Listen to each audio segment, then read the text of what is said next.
ہم بحیثیت مجموعی اللہ کے مجرم ہیں، باغی ہیں۔ کیوں؟ ہم نے کلونیلزم سے آزاد ہونے کے بعد، جب تک انگریز تھا، ہم کہتے تھے ہم کیا کریں، ہم تو مجبور ہیں۔ کہیں فرانسیسیوں کی حکومت تھی، کہیں ولندیزیوں کی تھی، کہیں ہسپانویوں کی تھی، کہیں اطالویوں کی تھی، کیا کریں؟ جب وہ سارا پردہ ہٹا دیا، کسی ملک نے قرآن کو اپنا امام نہیں بنایا، اللہ کی طرف رخ نہیں کیا۔ کسی نے رخ کیا ماسکو کی طرف، جمال عبد الناصر ہو یا وہ جو شام کا ہوتا تھا حافظ الاسد، ان کا کدھر تھا قبلہ؟ ماسکو، اور یا باقی سب کا واشنگٹن۔ ہم مجرم ہیں۔ اب ان مجرموں میں بھی ایک ذرا تجزیہ کرنا پڑے گا، کون زیادہ بڑا مجرم ہے۔ یہ جو ہماری کوئی 150 ارب 150 کروڑ 1.5 ارب مسلمان ہیں، ان کا تجزیہ کر لیجئے، 30 کروڑ کے قریب عرب ہیں۔ یہ امیین جن کا حضور نے کہا تھا تمہاری طرف خاص طور پر بھیجا گیا ہوں، انی لرسول اللہ الیکم خاصۃً۔ ان کو کتنا بڑا مقام ملا کہ محمد ان میں سے تھے صلی اللہ علیہ وسلم۔ یہ رتبہ بلند ملا جس کو ملا۔ ہاشمی تھے کہ نہیں تھے؟ قرشی تھے کہ نہیں تھے؟ اور نمبر 2، ان کی زبان میں اللہ کا کلام ہے۔ ہم تو کیسے پڑھیں اللہ کا کلام؟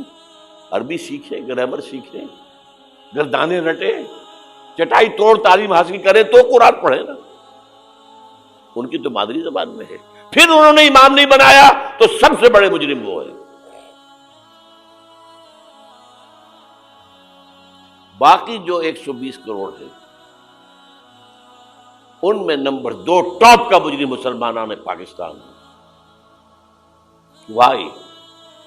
تم نے ایک ملک کی تقسیم کرائی، ہم سے دعائیں کی تھی کہ اللہ انگریز کی غلامی سے نکال کر ہمیں ہندو کی غلامی محمد دے دے، اے اللہ ہمیں ایک آزاد ملک دے دے، علیحدہ ملک دے دے، اللہ تیرے دین کا بول بالا کریں گے، تیرے دین کا نمونہ دکھائیں گے دنیا کو۔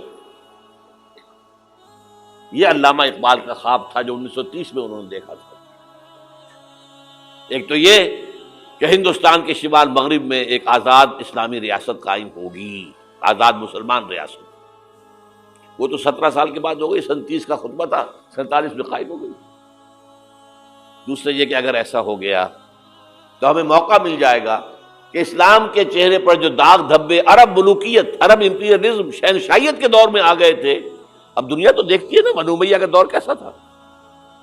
آخر ہماری تاریخی کا داغ ہے نا۔ واقعہ کربلا کس کا داغ ہے؟ واقعہ ہرا کس کی تاریخ کا داغ ہے؟ ہمارے چہرے کا داغ ہے نا۔ تاریخ تو ہماری ہے۔ ہم یہ چہرے پر، اسلام کے چہرے سے یہ داغ دھبے دھو کر اصل اسلام اور اس کا عہد حاضر کے تقاضوں کے مطابق ایک نظام قائم کر کے دنیا کو دکھائیں گے، ایک مثال ہوگی۔ اور قائد اعظم نے کہا تھا یہ ایک روشنی کا مینار ہوگا۔ But we went back upon our promise۔ ہم نے اللہ سے وعدہ، اللہ نے کہا ٹھیک ہے لو۔ سورہ اعراف میں ذکر ہے حضرت موسیٰ کی آمد کے بعد کہا تھا بنی اسرائیل نے، اے موسیٰ ہم پر تو تمہارے آنے سے پہلے بھی ظلم ہو رہا تھا اور تمہارے آنے کے بعد بھی ہو رہا ہے، تمہارے آنے سے ہمیں تو کوئی حاصل ہوا نہیں۔ سورہ اعراف میں ان کا قول ہے عصیٰ ربکم ان یہلک عدوکم ویستخلفکم فی الارض فینظر کیف تعملون۔ قریب ہے کہ تمہارا رب تمہارے دشمن کو ہلاک کر دے، فرعون اور لاؤ لشکر کو غرق کرے، تمہیں دنیا میں حکومت دے، پھر دیکھے گا تم کیا کرتے ہو۔ اللہ نے ہمارے دشمن کو قتل کیا ہے۔ گاندھی کے لیے یہ موت سے کم بات نہیں تھی، کانگریس کے لیے یہ موت سے کم بات نہیں تھی۔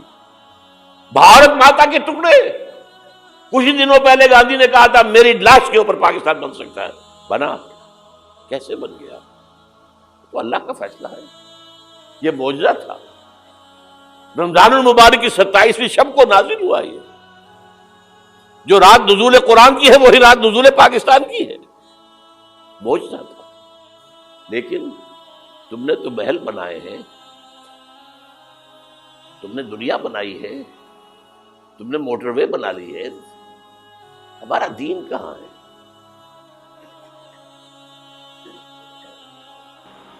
ہمارا دین کہاں ہے؟ تو نمبر 2 مجرم ہم، باقی نمبر 3 پہ جائیں گے.